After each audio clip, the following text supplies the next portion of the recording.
Hi friends, welcome to Nila cooking. இன்றைக்கி நம்ம பண்ண போகிற ரெசிபி அடுக்கு பூரி. இது ஒரு ஸ்வீட் ரெசிபி, நல்ல லேயராக இருக்கும்.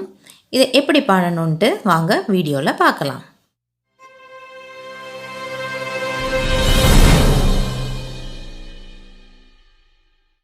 இப்போ நம்ம மாவு பிசைஞ்சிக்கலாம். 2 கப்பு மைதா நான் இங்கே எடுத்திருக்கேன். இது ஒரு பவுலில் சேர்த்துக்கலாம். இது கூடவே 1/2 டீஸ்பூன் உப்பு, 1 டேபிள் ஸ்பூன் சீனி, கலருக்காக கேசரி பவுடர் கொஞ்சம், இதையும் சேர்த்து நல்லா கிளறி விட்டுக்கலாம். இப்போ இந்த மாவில் 1 டேபிள் ஸ்பூன் அளவுக்கு எண்ணெய் சேர்த்துக்கலாம். இதையும் சேர்த்து நல்லா கலந்து விட்டுக்கலாம். இது இப்போ நல்லா கலந்து விட்டாச்சு. இப்போ இது கூடவே கொஞ்சம் கொஞ்சமாக தண்ணி சேர்த்து நம்ம இதை மாவை பிசைஞ்சு எடுத்துக்கலாம். ஃபஸ்ட்டு தண்ணி நிறையா ஊற்றி பிசைஞ்சிடக்கூடாது, தண்ணி அதிகமாயிரும்.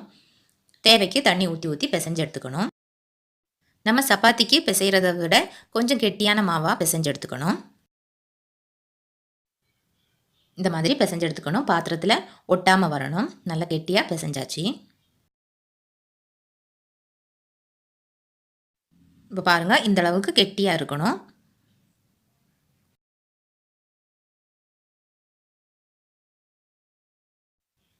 இப்போ மாவு நல்லா பிசைஞ்சு வச்சாச்சு. இதுக்கு மேலே கொஞ்சம் எண்ணெய் தடவி நம்ம காஞ்சி போகாமல் இருக்கிறதுக்கு தடவி வச்சுக்கணும்.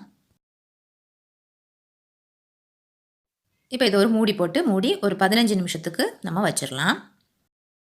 நம்ம சீனி பாகு ரெடி பண்ணிக்கலாம். அதுக்காக ஒரு பேன் அடுப்பில் வச்சு அதில் 1.5 கப்புக்கு சீனி சேர்த்துக்கோங்க. அதில் 1/4 கப் அளவுக்கு தண்ணி சேர்த்துக்கலாம். இதை நல்லா கிளறி விட்டு கொதிக்க விடணும். இப்போ கொதி வந்துருச்சு. இது இன்னும் நல்லா கரைஞ்சி இந்த சுகர் எல்லாமே மெல்ட் ஆகி அந்த தண்ணி கிளியர் வாட்டராக தெரியும். அந்த அளவுக்கு நம்ம கொதிக்க விடணும். இப்போ நல்லா கரைஞ்சி எல்லா சுகருமே கரைஞ்சிருச்சு. இதில் 2 ஏலக்காவை தட்டி சேர்த்துடலாம்.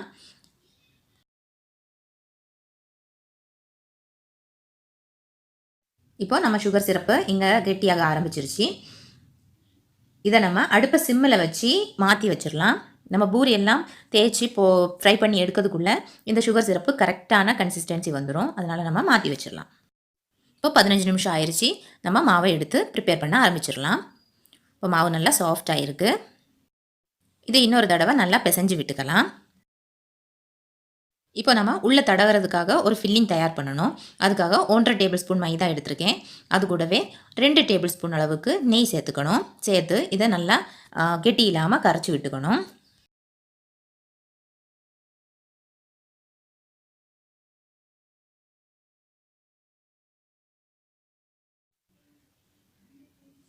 இந்த மாதிரி கெட்டி இல்லாமல் கரைச்சி எடுத்து வச்சுக்கணும். இப்போ நம்ம பூரியை தேய்ச்சி எடுத்துக்கலாம். இந்த பலகையில் கொஞ்சம் எண்ணெய் தடவிக்கோங்க. அதில் இந்த மாவை நல்லா ஒன்று பிசைஞ்சு எடுத்து இதை 3 பார்ட்டாக நம்ம எடுக்கணும். இந்த மாதிரி ஒரே சைஸில் 3ஆக பிரித்து எடுத்துக்கணும். இதை 2ஐயும் நம்ம மாற்றி வச்சுட்டு ஒன்றை நம்ம இப்போ தேய்ச்சிடலாம். ஒட்டாமல் இருக்கிறதுக்காக எண்ணெய் தடவிக்கோங்க. எண்ணெய் தடவி நம்ம இதை விரிச்சிடலாம். இப்போது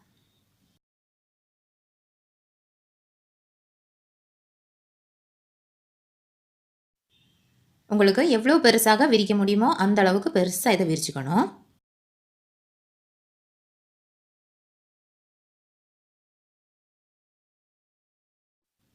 இப்போ நல்லா பெருசாகவே இதை விரிச்சாச்சு. இந்த மாதிரி பெருசாக விரிச்சாச்சு.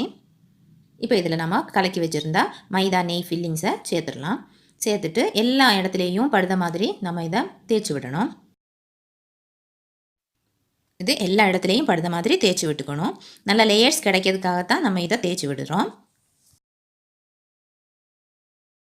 இப்போ எல்லா இடத்துலையும் படுத மாதிரி நம்ம தேய்ச்சிட்டோம். இப்போ இதை மேல் நோக்கி சுருட்டி எடுக்கணும். நல்லா டைட்டாகவே சுருட்டிடுங்க.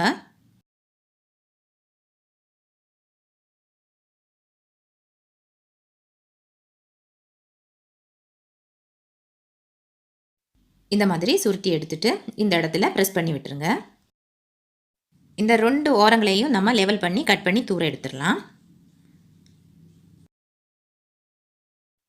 இப்போ இந்த நம்ம சுருட்டி வச்சுருக்கதை இந்த அளவுக்கு கட் பண்ணி எடுத்துக்கோங்க.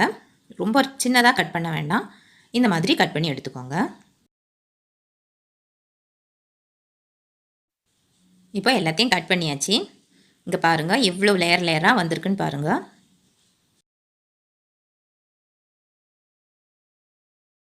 இப்போ இது எல்லாத்தையுமே ஒரு பிளேட்டில் மாற்றிடலாம். இதே மாதிரி மற்ற 2 உருண்டையுமே நம்ம செஞ்சு வச்சுக்கணும். இப்போ நம்ம வெட்டி வச்சதுலேருந்து ஒரு பீஸ் எடுத்து அதை இந்த பலகையில் வச்சு கொஞ்சம் ஒட்டாமல் இருக்கிறதுக்கு எண்ணெய் தடவிக்கிட்டு நம்ம இதை விரிச்சிடலாம். இந்த மாதிரி நீல வாக்கில் நம்ம இதை விரித்து விட்டுக்கலாம்.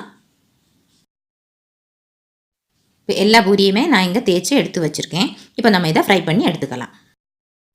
ஃப்ரை பண்ணதுக்காக ஒரு கடாய் அடுப்பில் வச்சு அதில் தேவையான அளவுக்கு எண்ணெய் சேர்த்துக்கலாம்.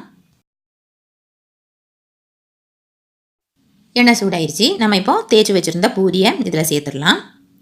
2 பூரியை சேர்த்து நம்ம ஃப்ரை பண்ணி எடுக்கலாம். அப்போ தான் கரெக்டாக ஃப்ரை ஆகி கிடைக்கும். இப்போ இதை நம்ம திருப்பி விட்டுக்கலாம். இப்படி திருப்பி விட்டு எல்லா சைடுமே நல்லா கோல்டன் ப்ரௌன் ஆகுது வரைக்கும் நம்ம ஃப்ரை பண்ணி எடுக்கணும்.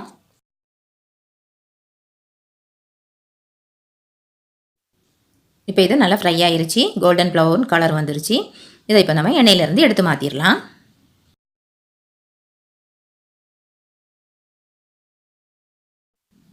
நல்லா எண்ணெயை வடிகட்டிட்டு ஒரு பிளேட்டில் மாற்றி வச்சிடலாம்.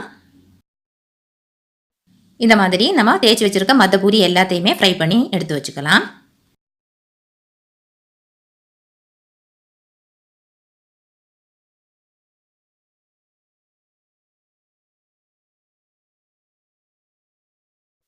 இப்போ எல்லாமே நான் ஃப்ரை பண்ணி எடுத்து வச்சுட்டேன். இப்போ நம்ம பூரி இங்கே ரெடியாக இருக்குது. அதே மாதிரி நம்மளுடைய சுகர் சிரப்பும் கரெக்டான கன்சிஸ்டன்சிக்கு கெட்டியாகி இருக்குது.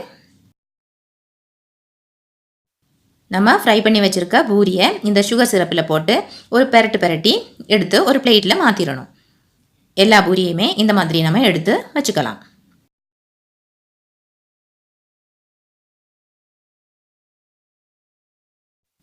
நல்லா இந்த சுகர் சிரப்பு வந்து எல்லா பக்கமும் கோட்டிங் ஆகுத மாதிரி நம்ம விரவி எடுக்கணும். இது கொஞ்ச நேரம் ஆனதும் நல்லா கிறிஸ்பி ஆயிரும் அந்த சுகர் சிரப்பும் சேர்ந்து. இப்போ எல்லா பூரியுமே நான் சுகர் சிரப்பில் கோட்டிங் கொடுத்து எடுத்து வச்சுட்டேன்.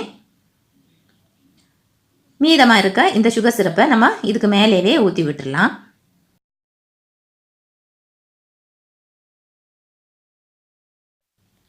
இப்போ நம்முடைய ஈஸி ஸ்வீட் மடக்கு பூரி இங்கே ரெடியாக இருக்குது.